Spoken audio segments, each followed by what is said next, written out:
as children, you've often talked about education. As children, are we in a wrong system of education that leads us to be much more involved with the mind and the intellectual pursuit and rather than looking for the larger experience that you're talking about? Largely, there's no education in the world. There are ancillary units supplying cogs to the main machine. Human beings are like fuel for a larger machine that we have created. You call it the economic engine, you call it the social things. See, the immediate needs of a society has to be attended to, sometimes we have to do it. But to what extent? The fundamental goal of education is to enhance human perception. That is the only goal. But today, education means they made an accountant out of you. I'm sure you were a bad one. That was terrible. But I managed to convince people I was good. In my own self, I knew I was terrible. So what I'm saying is, we are trying to make something for something that we think is useful. In the larger scheme of things, as life, you becoming an accountant, you becoming an engineer, you becoming a doctor, whatever else, is not of great importance. Socially right now, maybe there is an immediate need for somebody to keep accounts. We need some accountants. We can teach somebody a bit of accounts, but we don't have to go on producing millions of accountants and lawyers and engineers. But today's society we built like this, it's a must. But in the real sense of term, as a piece of life, what is relevant to this life? The education is nowhere near that. Education is telling you, your life is not important. You have to serve this society. What is a society? It's just an assembly of people. But no, people are not important, society is important. Where is the society? I don't see any society anywhere. I see this man and this man and this woman and this woman. I don't see any society. I see only individual human beings. But people see a society because they got a word in their mind. I don't have words in my mind. When I look at people, I just look at people. Can you make all of them one? Each one is a unique creature by himself. So, the very nature of life is such, every life, whether it's an earthworm or a grasshopper or this tree or this blade of grass, just anything. Its only longing is to find its full potential. And that's all it should be, that human beings should find their full potential as a life. Today we want to fight a war, we will make everybody into a soldier. Tomorrow we have a lot of sick people, we'll make everybody into a doctor. Tomorrow, accounts. Day after tomorrow, everybody is quarreling, so everybody is a lawyer. What I'm saying is, we are trying to make life serve something else. No. The highest manifestation here is life and life itself. Everything else, all social structures are here to assist and serve that. Unfortunately, today we are enslaving life to serve social structures. No. Social structures must be made in such a way that they will serve life, an individual life, not social life. And education is a fundamental tool. But education is twisted in such a way. All education on the planet, if you ask me, is fascist. Because it's all about enslaving people to serve the needs of whatever a few people are thinking. They're not even thinking straight, they don't even know. They are also slaves of the same system.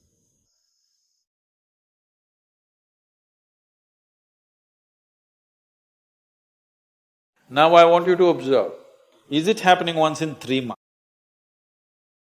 Is it happening once in 9 months? It's so uncanny that even physical situations happen exactly the same way.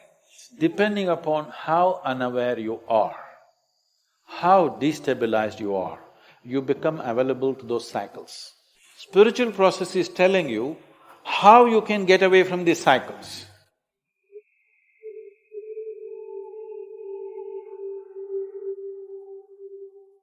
the same pattern of things keep happening over a period of time. The same kind of emotion, the situation we go across is same. How to come out of that pattern in life? So, it's good, at least you notice the same patterns are happening, repeating itself. Most people don't even see that. They keep repeating the same cycles in different scenery and they think they're okay. It's good of you, at least if you're noticing it. The scenery may change. Life scenery will anyway change. The last time some rubbish happened to you, you were in school. Next time it happened to you, you were in college, so the scenery was different. Next time it happened to you, you were in a job. Next time it happened to you, you were married. But the same things are happening if you closely observe your life. Suppose you're going to Coimbatore from Isa Yoga Center and you saw outside there was a meadow. You know there's a meadow? A meadow. Irutupallam, that's a nice name. Irutupallam means a dark ditch. So you were going to Coimbatore, you came to Irutupallam and you looked around and you passed. Now there's no danger, they put a bridge. There was a time when you had to go through some dangerous waters. And you were driving happily towards Coimbatore, again Irutupallam came. Oh, again Irutupallam, it's okay, bad luck. And again you keep driving, after some time again Irutupallam came. Something, but coincidence. Again Irutupallam came. You must know that you are in Irutu. If 4 times the same town is coming on the way to Coimbatore, that means you're going in circles. That means you're not going anywhere, isn't it? If you're looking at human life as just body, yes, body is getting somewhere, we know where it's getting. You know where your body is getting? Where's your body going? To the grave. Whether it's full moon or no moon, whether it's night or day,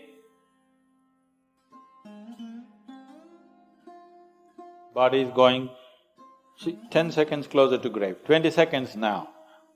As I'm talking, you're getting closer to grave physically. That's all that's happening. If you exist here as a physical entity, that's all that's happening. And if you exist here only as physical entity, slowly you will see life will be play, then it becomes pleasure, then it becomes so many things, then every joint hurts, and then it gets terrified because it's coming to an end. Physical life, this is a progression. You don't have to go through it to know it. You have enough intelligence to sit here and see. But our fortune is, we are not just physical, we have other dimensions to us. In terms of your mental status, either it can continue to grow or it can go in circles. In terms of your emotional status, it can continue to grow or it can go in cycles. Other dimensions you may not be aware yet, but even there, you can go in cycles or you can go somewhere. Now when you say, I notice that my life is going in cycles, you're essentially talking about the situations around you. More than that, you're talking about your own mental and emotional states going through the same cycles. Some of the ladies, with all due respect I'm saying this, some of the ladies may observe this better than the men because their mental and emotional cycles are shorter. Every month at a certain time of the month, at least many of them go through a certain level of mental and emotional states which are repetitive. Because every month it's being repeated, they clearly know it's happening because of this. Because of a certain physiological situation, it is creating a certain psychological situation, is something that they can clearly notice. But unfortunately, you don't have menstrual cycles. I'm saying unfortunately, because if there was such a strong reminder, you wouldn't miss it. Because your cycles are of a different kind, you can close your eyes to it. You can go through life the same way without noticing it. Women are blessed because they cannot miss it, they can notice it, that this is happening to them. Men have to be much more aware, they need to do much more work, because otherwise you will think you're going somewhere, but every time you're going to Iritupalam, thinking you're going somewhere.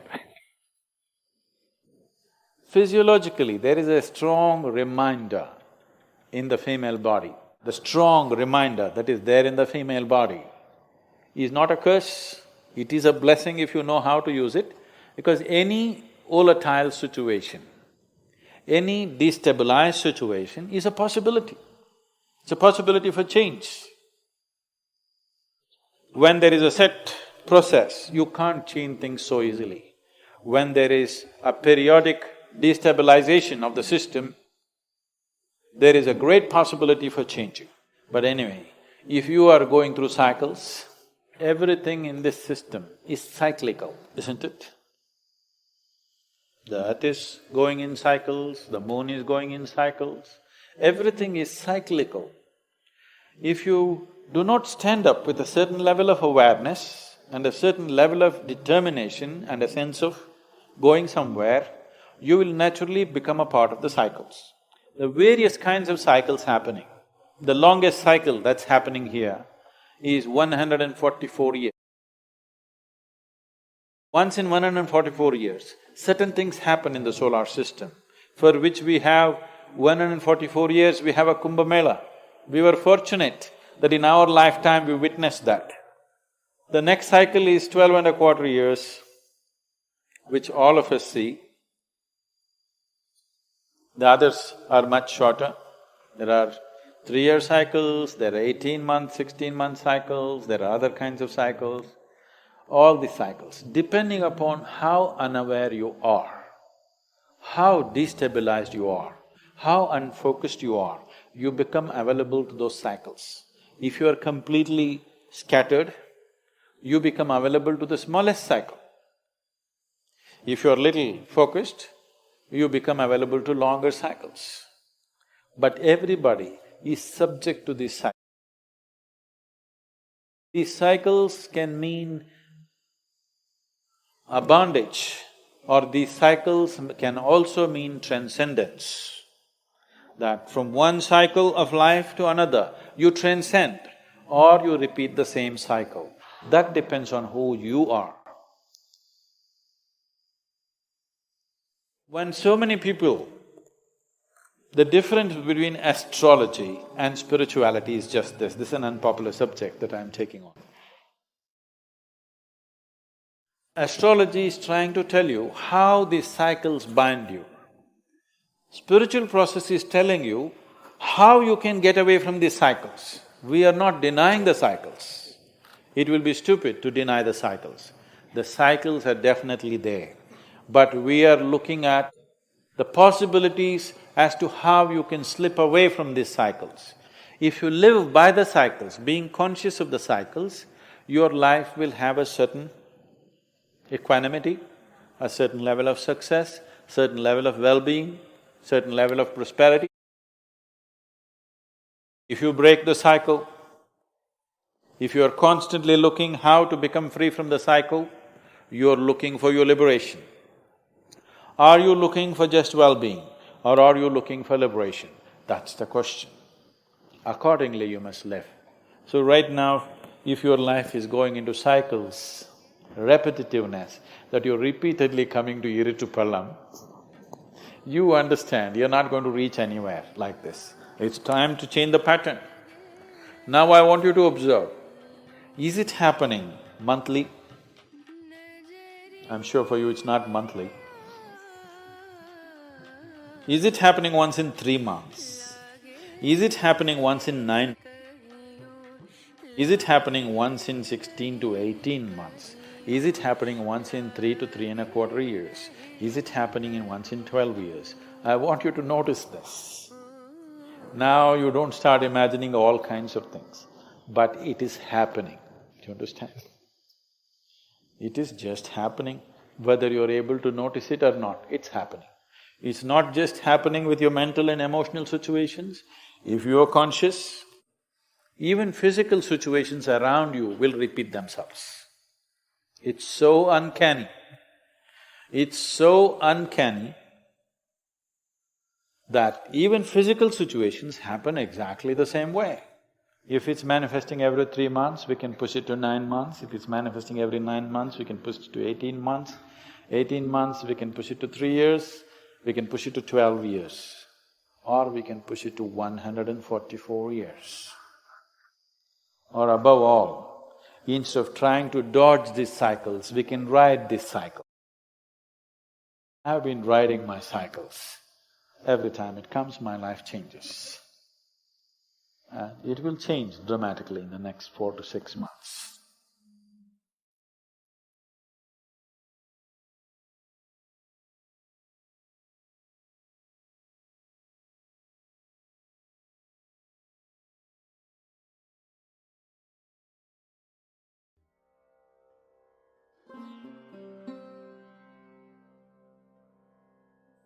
Sadhguru, with such a powerful mechanism set up for a human being to evolve and be liberated in this place, is there a need to do any rituals in Kashi?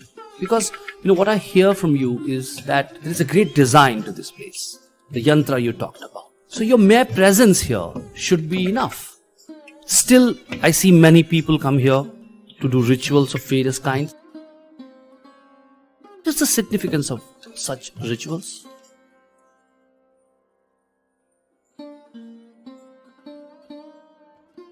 Kashi is full of rituals. It was the center of rituals. There's nothing as surefire as doing something internal. That is the best way to do it. So once you've been initiated into your process, that is what you should depend on. Why these things are built is, it's for the public. They do not know how to do anything with themselves, but they know enough that something needs to be done with them.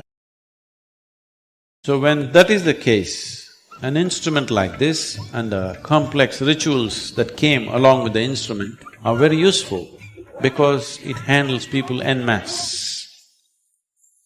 There was something called a Saptarishi puja. Saptarishis means the 7 sages who were the first disciples of Shiva. They were to leave, to carry this message and go. When they asked him, how should we worship you? He taught them a method. He said, you do it this way, I will be there. That method was taught to them and they taught to the people, and today it continues in the same tradition. The way Shiva taught it to the 7 sages, that process they started off. And they did it in such a way, stacks and stacks of energy they built. This may not be tangible for other people, for me it's a living reality. And people will just burst into tears, they don't know what it is. Those who are doing it, they do not know how it happens. But they're sticking to the procedure that's been taught to them and making it happen.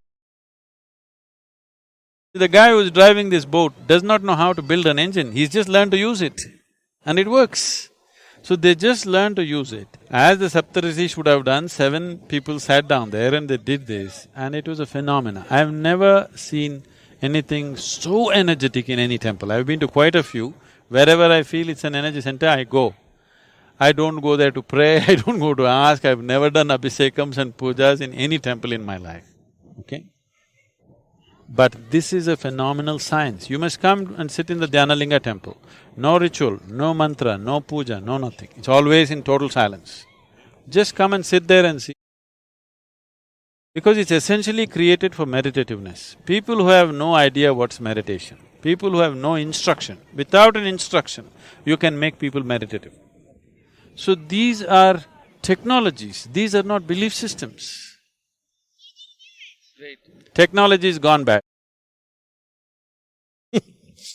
My last question to you is, when somebody comes to Kashi what is a must one should experience here? First of all, to come prepared a little bit. I would say, if you're traveling to Kashi, at least for 3 months, get initiated to some simple meditative process. Meditate for some time, make yourself little more sensitive and come. Leave all your beliefs at home and come. Thank you. It was really a pleasure. This is the most complex and sophisticated machine on the planet, that's Kashi. It's phenomenal that somebody created a place like this. We bow down to them for the intelligence behind it, the competence behind it, the vision behind it, the compassion behind it, to make it available to everybody. This is what the world needs, not dogma, not philosophies, not belief systems. Human ability to go beyond our sense organs and be able to perceive something which is right now considered beyond. This is the only way a human being will know. This is the only way a human consciousness will expand. This is the only way a human being will evolve beyond narrow divisions that have happened in human societies. But those instruments are being systematically destroyed. It's important that these things are brought back. Past we have survived. The question is, the future, will we survive? This has been unfortunate history of humanity, that the greatest things on the planet will not survive, the crudest things will survive. Unless societies, individual human beings take care to nourish them. It's very important. If you want a refined society for tomorrow, for our children and their children to live, if we want a refined society, it's very important we nurture the sophistication that is around. Otherwise, crude things will dominate anyway. Very easy to manifest the crude, very difficult to manifest the sophistication because it takes thousands of years to evolve it. So, it is a responsibility that we have as a generation of people to bring out the subtle aspects of life and somehow to make them live. Whatever extent everybody can do. If we cannot create another Kashi, the existing one we should preserve to whatever extent we can and create more instruments through which human beings can connect to larger possibility. We don't need more books to read. We need more practical instruments and methods through which a human being can expand his sense of who he is right now.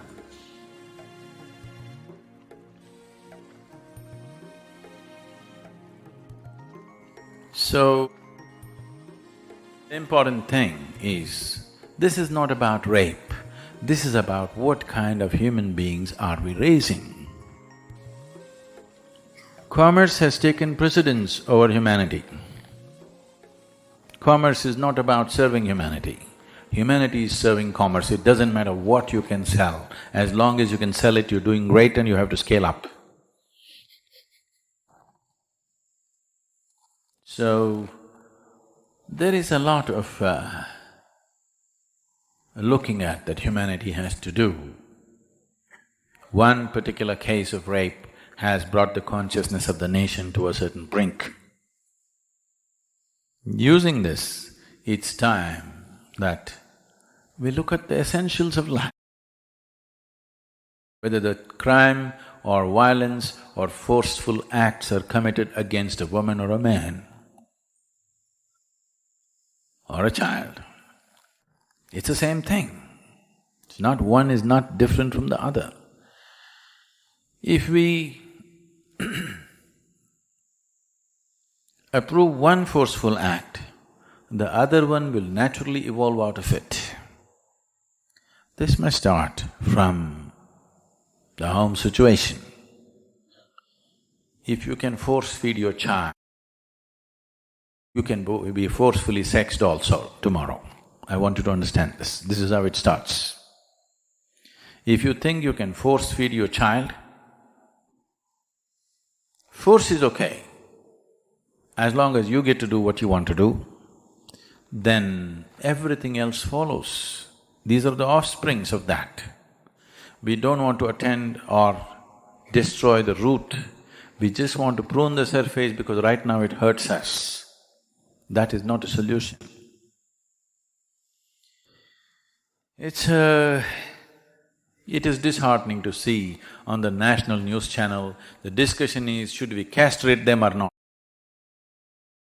So, today if you castrate a rapist, tomorrow you cut off the hands of a thief, cut off the head of somebody else who uses his brain. There is no limit to this. This is not the solution.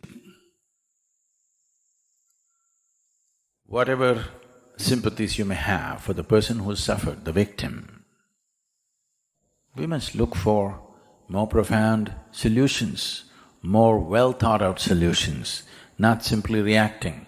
Reacting to one violence with another violence is not going to breed a right kind of society. Now, is this in one society? It is not. It is just that in some societies the law enforcement may be little better. Don't think people are better, no. Law enforcement is little better, so it's little more contained in certain societies, little less contained in other societies. One way, yes, protection by law enforcement is needed, no question about that. But still, a transformation where law enforcement can be limited to a small percentage of criminals is the society we want to live in. We don't want a big segment of population being curtailed by law enforcement alone.